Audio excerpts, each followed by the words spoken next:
Dans cette vidéo, vous apprendrez à insérer un bloc de contenu texte sur votre page web. J'ai créé une nouvelle page et ajouté une section, dans ce cas une section à 3 colonnes. Et j'ai modifié la section et spécifié que les largeurs de colonnes seraient divisées à 50% vers la gauche, 25 au milieu et 25 à droite. Ajoutons maintenant ce texte. Cliquez sur « Ajouter du contenu ».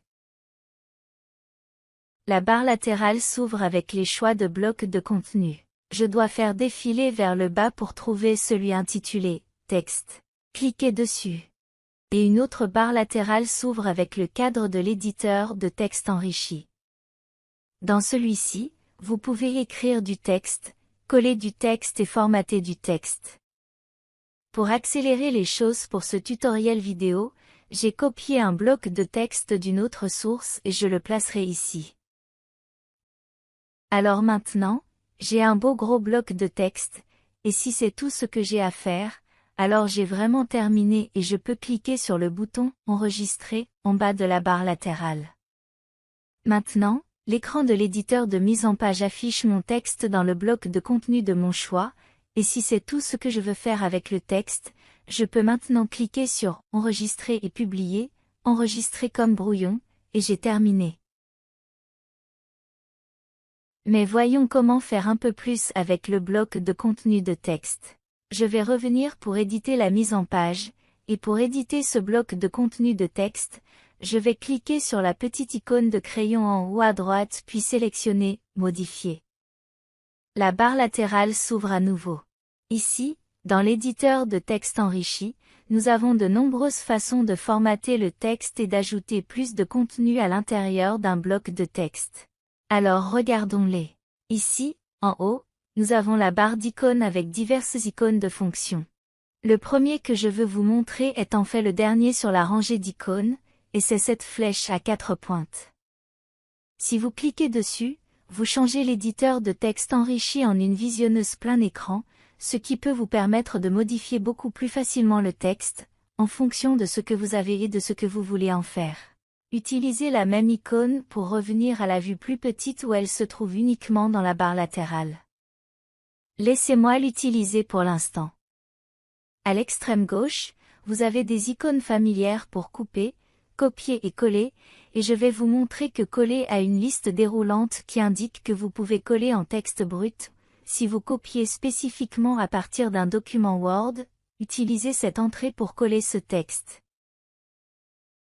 Maintenant, ceci vous montre que vous ne pouvez pas réellement cliquer sur ces sélecteurs. Si vous le faites, il vous affichera un message d'erreur « Ça ne marche pas ». Il vous donne donc les touches à utiliser, CTRL-V ou CTRL-SHIFT-V, selon que vous collez du texte normal ou si vous souhaitez coller du texte brut. Nous vous recommandons de toujours utiliser « Coller en texte brut », utilisez donc CTRL-SHIFT-V, ou sur un Mac, comme SHIFT-V. Vous disposez de la flèche familière « Revenir en arrière », si vous souhaitez annuler quelque chose que vous venez de faire ou si vous souhaitez refaire. Vous disposez de sélecteurs de style de texte pour les titres et le texte normal. Le sélecteur de taille qui vous permet de modifier la taille de la police. Vous disposez des icônes familières pour le texte en gras, en italique, souligné et barré, puis en indice et en exposant. Ce prochain est important à savoir si vous collez du texte à partir d'une source et qu'il semble très brouillé. Cela supprime tout formatage.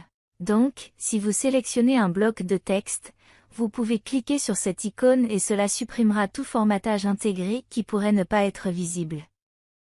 Ces icônes vous permettent de mettre en retrait un bloc de texte. Par exemple, ceci est un paragraphe. Si je clique maintenant sur cette icône, elle la déplace et je peux la déplacer en arrière.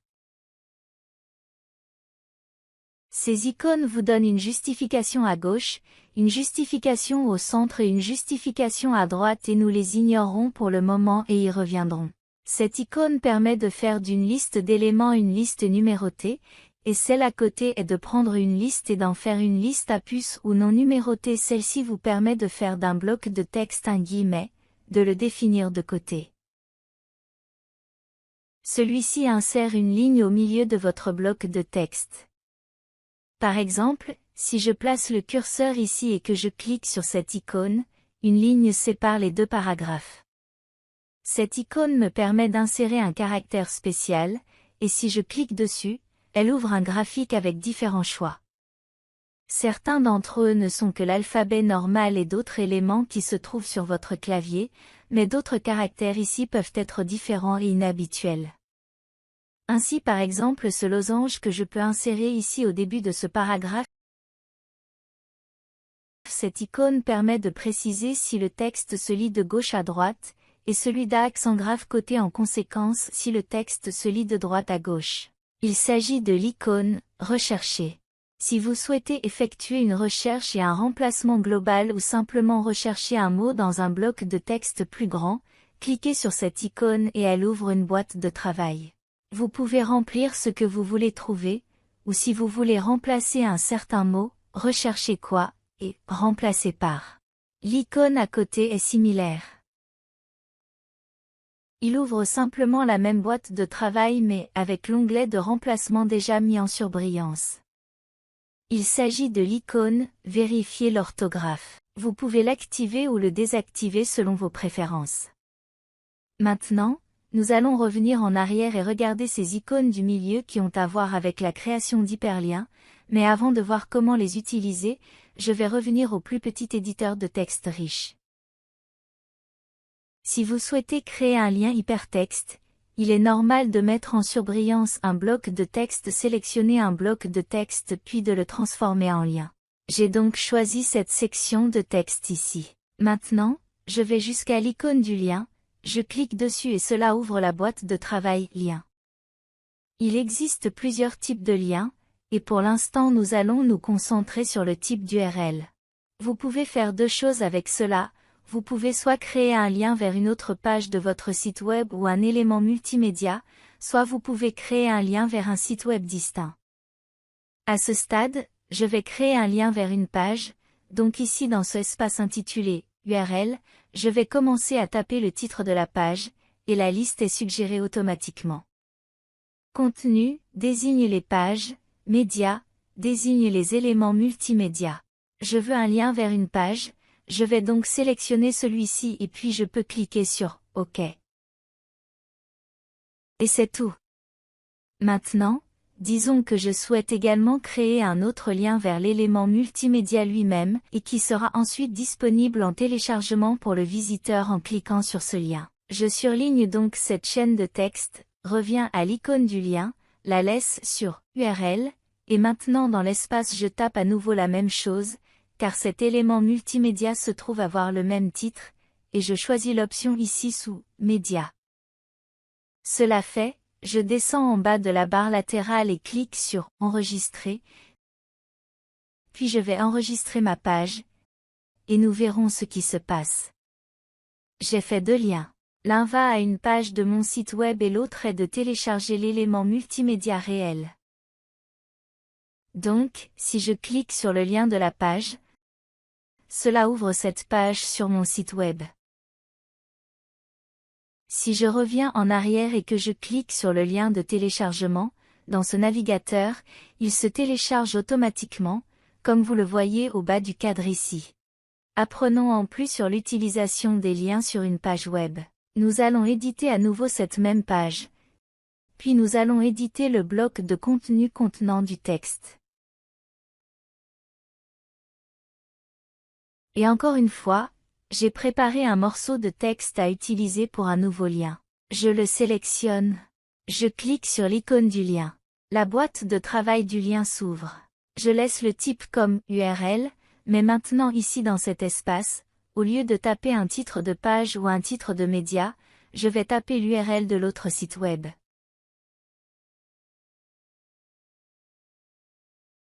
Maintenant, lorsque nous créons un lien vers un autre site web, il y a une autre caractéristique importante à inclure, et c'est que lorsque le visiteur clique sur ce lien, il n'écrase pas votre propre site web. Nous voulons laisser cela ouvert pour que le visiteur puisse le retrouver facilement. Assurons-nous donc que le nouveau site web s'ouvre dans un onglet ou une fenêtre séparée. Pour cela, Cliquez sur cet onglet appelé « Cible », ouvrez la liste déroulante, et sélectionnez l'option « Nouvelle fenêtre ». Ensuite, nous pouvons cliquer sur « OK » pour fermer la boîte de travail, allez en bas de la barre latérale et cliquez sur « Enregistrer », enregistrer la page et voir comment cela fonctionne.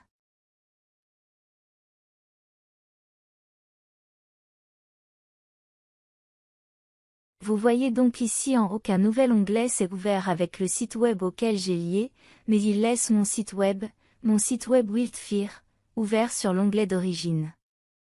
De cette façon, le visiteur peut facilement y retourner. Voyons maintenant comment créer une encre sur la page. C'est un bon exemple où nous avons un peu plus de texte et vous pouvez être en bas avant d'avoir fini de tout lire. Disons que je veux faire un lien vers le haut du bloc de texte. Pour ce faire, c'est un processus en 2 étapes. Tout d'abord, je dois aller en haut, insérer le curseur de ma souris, puis cliquer sur cette icône de drapeau. Il s'agit de créer un point d'ancrage. Ainsi, la boîte de travail, propriété de l'encre, s'ouvre. Tout ce que j'ai à faire est de lui donner un nom, je dirais « Top ». Maintenant, je peux revenir en arrière et en faire un lien vers ce point d'ancrage. Je surligne donc pour sélectionner le texte. Je clique sur l'icône du lien. Maintenant, je reviens à « Type de lien » et je choisis « Lien à ancrer dans le texte » et je le sélectionne. Il me demandera quel est le nom du point d'ancrage. Je l'ai appelé « Top ». Et je clique sur « OK ». Voyons comment cela fonctionne. Enregistrer la barre latérale. Enregistrer la mise en page. Et nous avons ici ce long texte. Alors je fais défiler et je lis. Je descends au bas du texte. Je veux revenir au sommet. Je clique donc sur ce lien et il me déplace plus ou moins vers le haut, dans les limites du navigateur et des autres paramètres.